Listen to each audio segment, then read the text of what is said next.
Good afternoon, everybody, and welcome to the first ever Boost podcast. My name is Mark Francis, and I'm joined today by three good friends. Why don't you say hi, everybody? Hi, everyone. Good evening, guys. So the main focus of this podcast is traumatic change. And we're going to share some stories and talk particularly today about acceptance. Now, the way we're going to do that is I've got three colleagues who are going to talk about their particular event which transformed their life overnight. Now, why are we doing this? We're doing this because two main reasons. We want to boost your level of confidence, your clarity, and indeed the connectivity at this rather strange time. So can you just tell us a little bit about yourselves as a way of introduction, please? Yeah, for sure. My name's Bill Tolmie. I run a small business called Invictus UK. And we've had 10 years at trying to support and help individuals and businesses grow and develop, particularly in the resilience and coping space, but in general business performance terms as well. Thanks, Bill. Hi everybody, my name's Bep.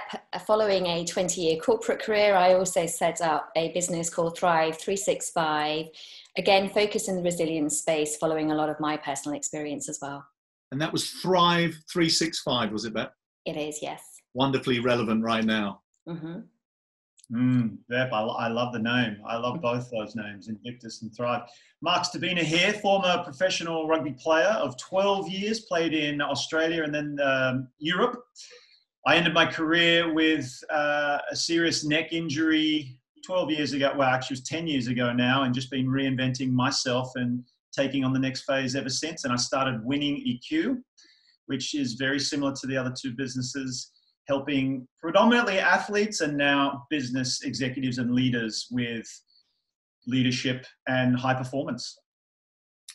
So that's wonderful. We have similar value sets and aspirations, but very different backgrounds and stories to share. So I'm going to be coming back to you guys very soon.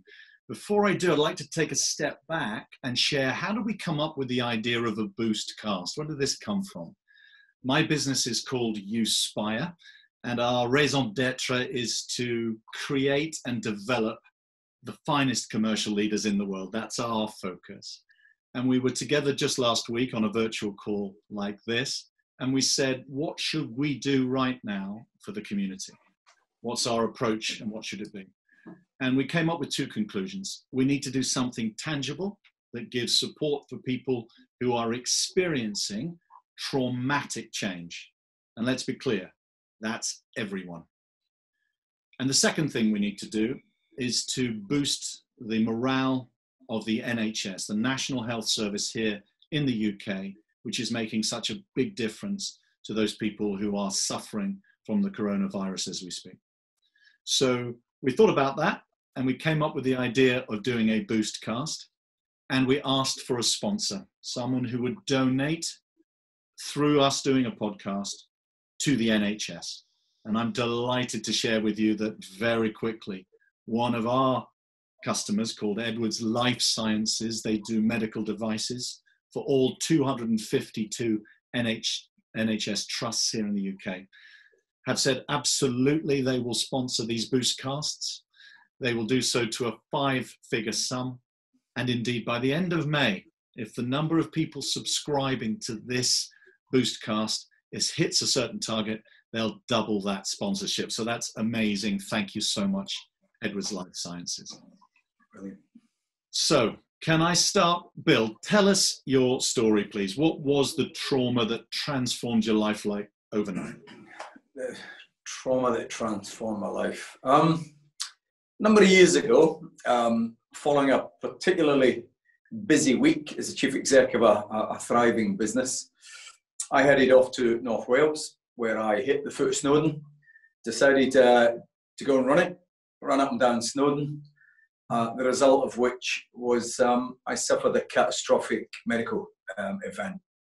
Unbeknownst in 10 seconds, I had a massive brain hemorrhage.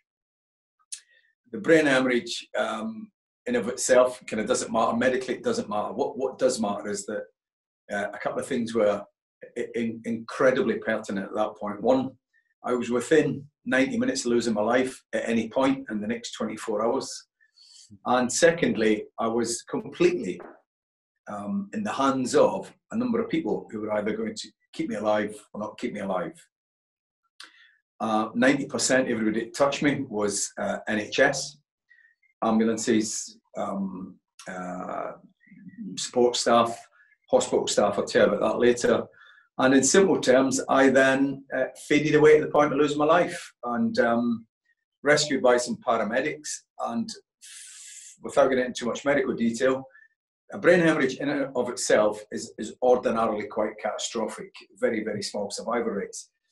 There's a tiny percentage of people get it in a place where it's almost untreatable. I happen to have a bit of both of them. But I was healthy enough in of myself that they had to go keep me alive. And brilliantly, I went from Foote Snowdon up to Bangor Hospital, brilliant Bangor Hospital. They were under massive pressure on a late Friday evening at this stage. And then they arranged to A, keep me alive, and B, get me shipped out to a very, very specialist unit in Liverpool. I then understand that I wasn't conscious at this point. I understand that I was then escorted with police outriders through the North Wales roads and magnificently rescued under one of the Mersey tunnels, Kings of Queensway, I don't know which. And I get put in the Walton unit in Liverpool, which is renowned in the top handful of Europe's leading brain trauma injury units. And basically, they both kept me alive, fixed me, kept me alive a second time. I had a little blip 2 or 3 days later, I had another go at it. And staggeringly good treatment. The NHS literally kept me alive and saved my life, and here I am today. Bill, that's extraordinary. Thank you. One of the things that struck me as you were speaking is this: you were an incredibly fit person at the time, weren't you? Yeah, so just to give you a tiny snippet, I was never a professional athlete or an Olympian, but semi-professional footballer, ex-army PTI, had a go at qualifying at world level for some triathlons. So I was a good fit bloke, not a world-class athlete, but incredibly fit, lifetime non-smoker, and kind of looked after myself a little bit. And I guess, had you asked, I was right down the bottom of the list of people likely to suffer a blood or brain-related trauma, which makes it a much, much bigger shock to me in my life, in that it's never going to happen to me. Thank you, Bill. Beth, can you tell us your particular story? Yeah, sure. So I suppose my story began in 2012 when my husband was diagnosed with lymphoma. Again, fairly healthy guy. We'd been to the doctors a few times because something didn't feel quite right, but it was dismissed. And then again, through an A&E route, went into hospital, and eventually a few days later, when they did a few tests and things, we were told that he did have lymphoma. Again, at that time, the response of, our world was turned upside down. We were both fairly healthy. We'd been married 18 months, didn't see any of this coming. But it was the confidence that the doctors gave us, the care, which felt really personal and special, that gave us the confidence to think about how we could manage this. And we did. And so through treatment and things, we did manage it particularly well. It did turn our lives upside down, and I can share a little bit more about that later. But I suppose the key in terms of what was more traumatic was literally a year to the day after he was diagnosed, I was then diagnosed with breast cancer. And in between, my mum had had bowel cancer. So cancer has been a really big, I suppose, event in our lives. And that's partly why it's led me to think very differently about how I navigate my life moving forwards. Wow. Which hospital were you treated in? Which NHS hospital, Beth? It was Wexham Park Hospital for my husband. And then for a change of scenery, we decided that we'd try another hospital for my chemo. And that was in Windsor, King Edward VII. Thanks for sharing that. We're going to keep shouting out for the hospitals in the NHS that have made such a difference to each of us. Thank you, Beth. Mark. Thank you, Mark. Can I start by saying how envious I am of your shirt? My wife made me wear it, right? Oh, yeah, my wife made me, sure. I know that's your favourite shirt. I've seen you in that shirt 3 times, Mark. and for very good reason. Mark, my story, I mentioned it before, which ended my rugby career. So a 12-year career, and I was actually playing for a Welsh team at the time against a French team. So when the injury occurred, I was not actually in Britain. I was in France, fortunately in a big town called Toulouse, which had a wonderful hospital and surgeon that was actually on his way skiing with the family when he got the call that there was a player from a very big game against their beloved Toulousain team.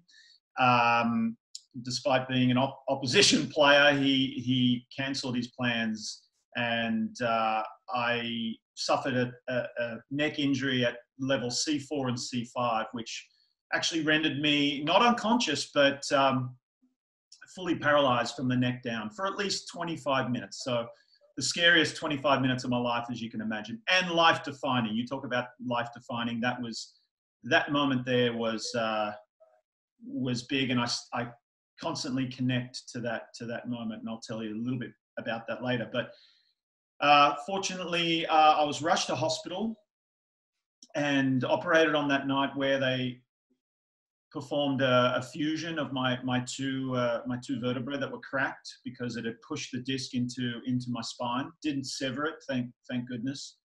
And the surgeon did let me know the following day that I was about 25 pounds of pressure, more pressure on that area, and it would have permanently damaged my spinal cord. So extremely fortunate. I walked out of that hospital 5 days later. Walked out of that hospital. And so quick was my recovery that I considered playing again. I had 6 months left in that season.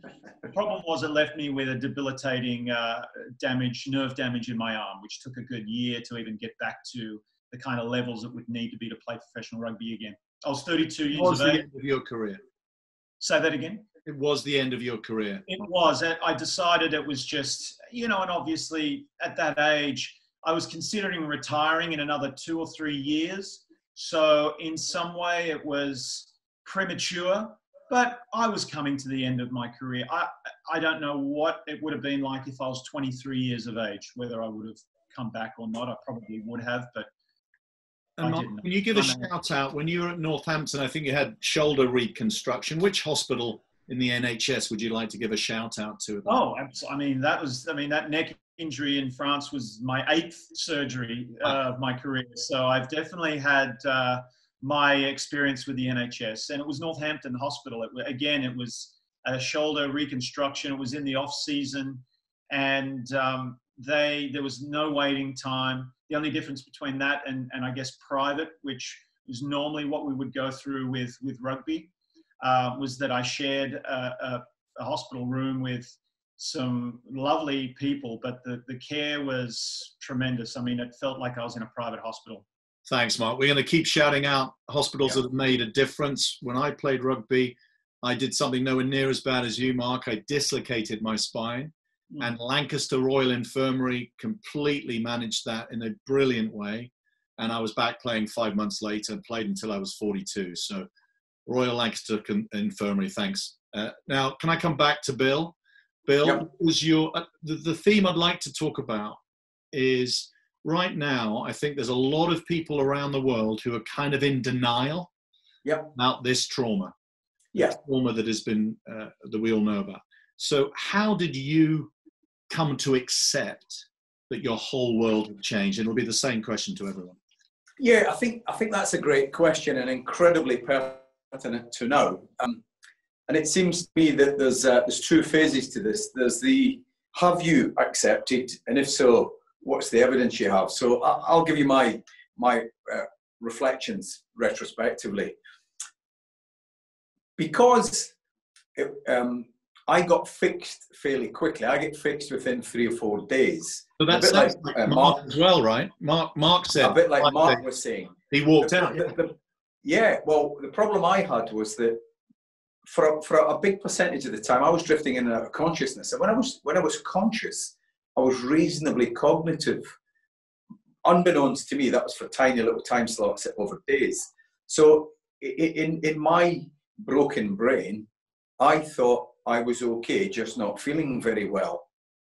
it was only retrospectively I have recollections now of a surgeon saying, you literally have 60 minutes left of life, which was still not enough to make me accept my reality. And it was only when I then drifted away again, went and got fixed, that a few things had to happen to stamp it on me. And I think one of the big problems we've got with the current scenario is, for a huge percentage of people in the world, nothing's going to happen directly to them. And so trying to accept that you're part of this event is a challenge, which is why we still get people turning up at weekends and going on visits. My acceptance happened through some absolutely blunt feedback by a brilliant senior nurse on the ward. And I'll give you that story very briefly. I was lying post-fix, so they did a thing called coiling, where they went up through my groin, up through my arterial system, and they dropped some little clever coils into the bleed in my brain underneath. Contrary to popular belief, you can't pop the top of your head off, lift your brain up, fix it, put it back, put the lid back on. That doesn't work. You can lift the lid off, fix what you can see, and put it back. Couldn't do that to me. Up through my groin, in through my arterial system, and they fixed the bleed. But that was just the beginning of the recovery. Because I wasn't dead, I then believed that I was fixed, like a broken finger. And it was a brilliant, brilliant senior nurse came to me one day and she said, "You're simply not listening." And we looked around the room of 4, and it was me and 3 people with cling film wrapped around head wounds where they had had open surgery. And she said, "Look round the room and just hear these words. Bill, you are the closest to losing your life right now in this room, not they guys. Because you're lying there, untouched, unscarred, you're still the sickest. You're still the most unwell." And so that Bill, was a moment. Thank you. Yeah. Can I? How long before you got to the point, I've accepted this? On reflection, it's going to be the same to Beth and Mark. How long before you genuinely said? I would say there was an acceptance of the event within about 4 or 5 days, but the actual acceptance of the consequences of the event was 3 months away. So for me, it comes in 2 stages. There's the recognition and acceptance of, this has happened, we have no choice, I have no choice, society has no choice.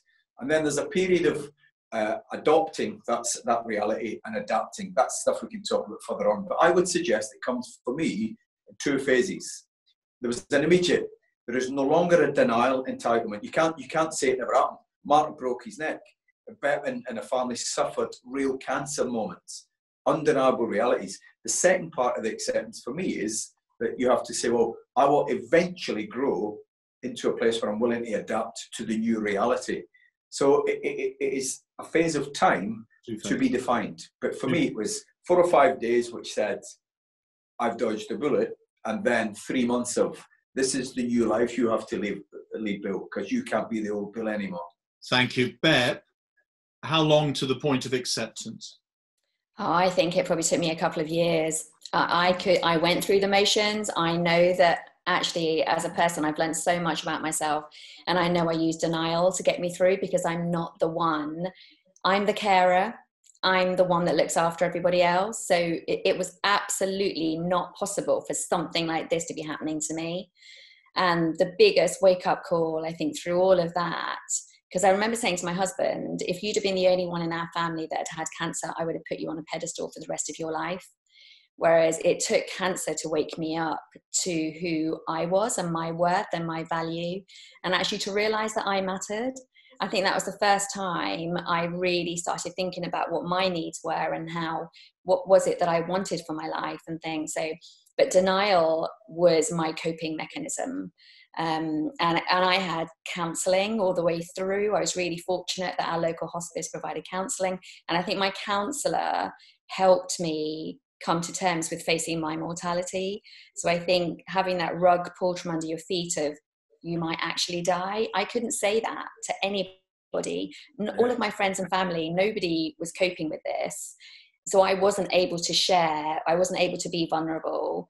The only people I could be vulnerable with were people that didn't actually know me. So for me, it took a long time to come to terms with, what does this now mean? And I know I'm lucky that I came out the other side. And I've lost friends since then who haven't come out the other side, and actually facing that and knowing that I've kind of been on a similar journey, but it resulted or ended differently, is almost what my gift now is in terms of helping people realize that. Wow, thank you. Does that resonate, Mark? Absolutely. Both stories do. And for me, it's not so much the physical recovery or acceptance. Like I said, it took around a year till I felt back to my normal physical self. It was the emotional trauma and the emotional acceptance which was the hardest. And to this day, it's a constant practice. It is, because you come in and out. It was 12 years, more than 12 years. It was 12 years professional, but I've identified myself as a sportsman since I was 5 years old, growing up in Australia. So it was really dealing with and still on that journey of detaching from that sporting identity, if you know what I mean, and seeing myself as my worth is not wrapped up in being a professional sportsman. So that took way longer than just the year that my body took to fully recover. And Beth, in that sense, you mentioned the word denial. Was that you kind of got your head down and just cracked on with, you were a very successful PR lady at the time, weren't you?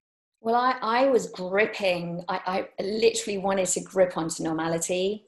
I remember when my husband was diagnosed, I remember driving to hospital. He was actually treated at this point at John Radcliffe.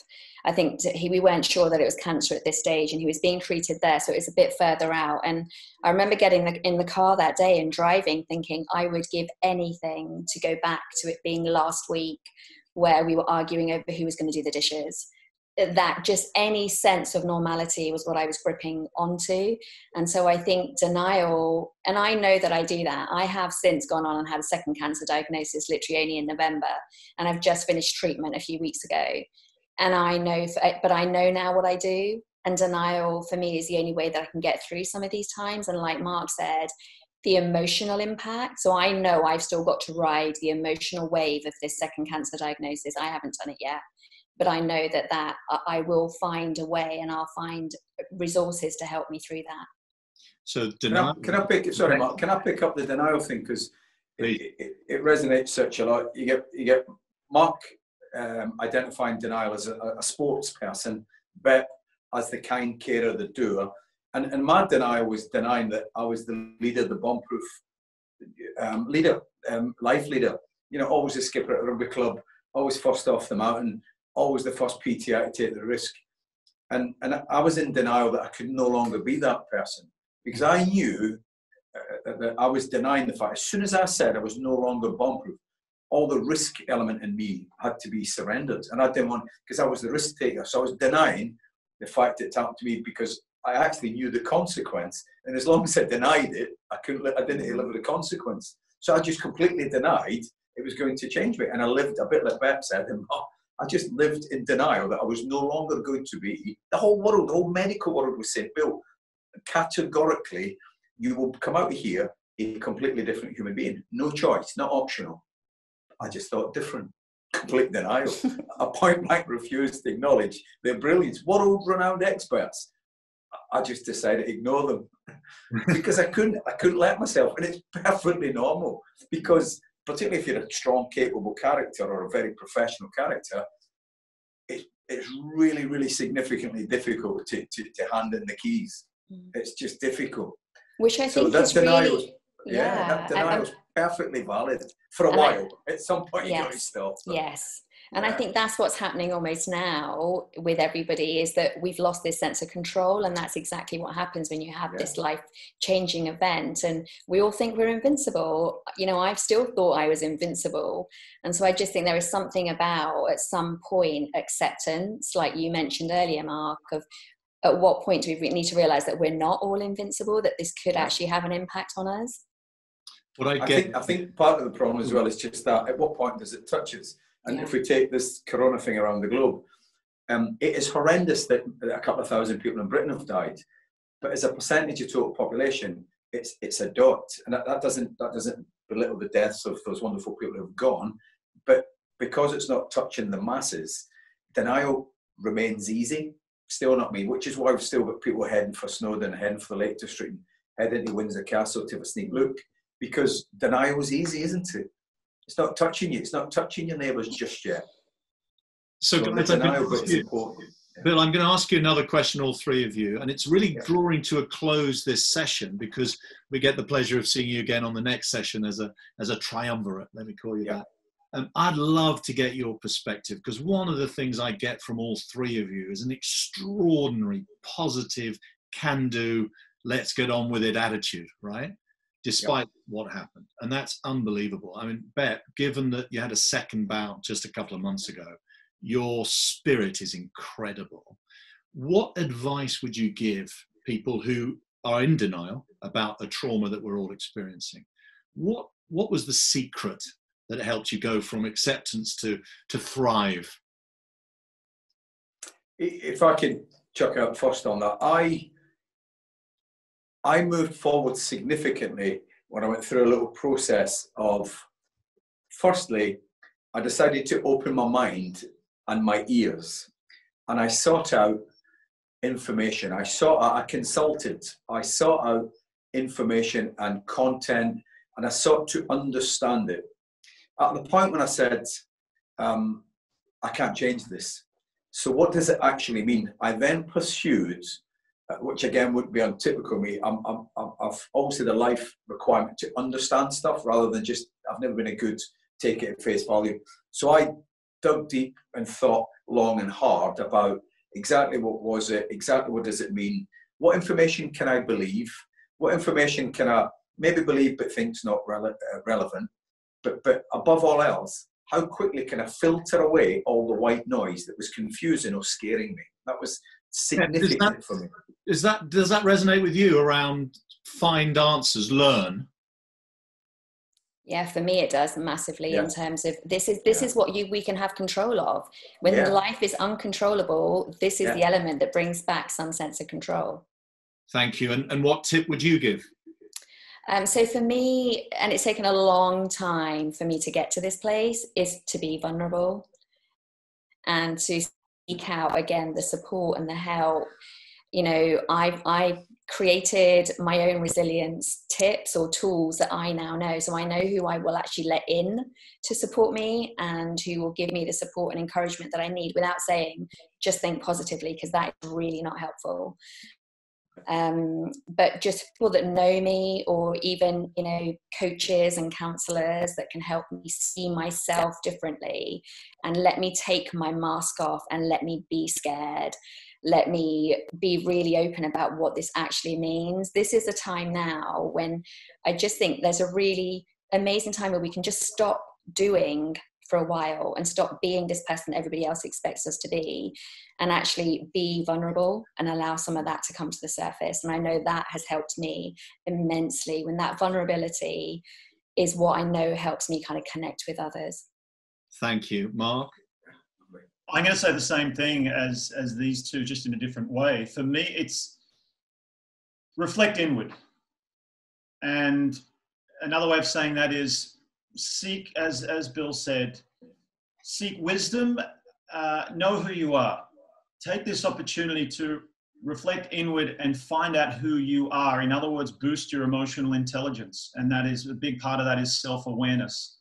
So reflect inward and learn what you need to learn. It took a teammate of mine at the time, as soon as I retired, I felt my world was crumbling around me. I had coffee with a teammate and he had to stop me. He was just, all he heard was negative and victim. And he just said, he pulled out a book that he had in his little man bag and he gave it to me. He says, look, he's halfway through. He said, you need this more than me. And it was The Power of Now by Eckhart Tolle. So I wasn't like, you know what?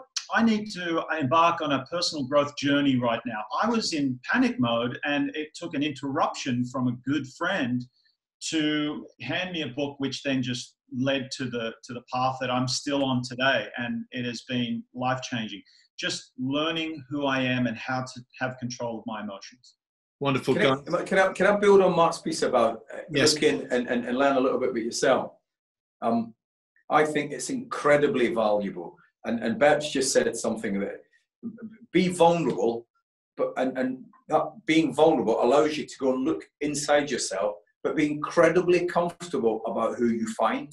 Because who you might find in there might be scared, confused, baffled, unsure, anxious ridden, complete opposite to who you think you are, and be okay with that, because that's the person that this trauma's made you become for now. It's not a permanent state. It doesn't have to be forever, but allow yourself to find someone you're incredibly uncomfortable about, because it's okay to be that person.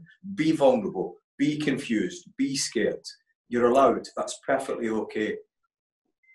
Bill, and building on that, sorry, I just wanted to add, we're all unique, and what works for one person will be different to what works for another. And actually that whole part of getting to know yourself and being comfortable with who you are, I totally echo what both the guys have said.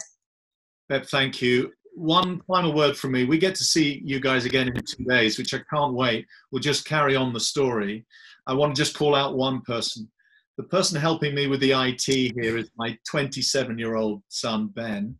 And he went to school with a young lady called Jenny Waterman. They were at junior school, Tiny Tots. Jenny is now a doctor. She's a doctor at Glamorgan Hospital. She's doing an incredible job.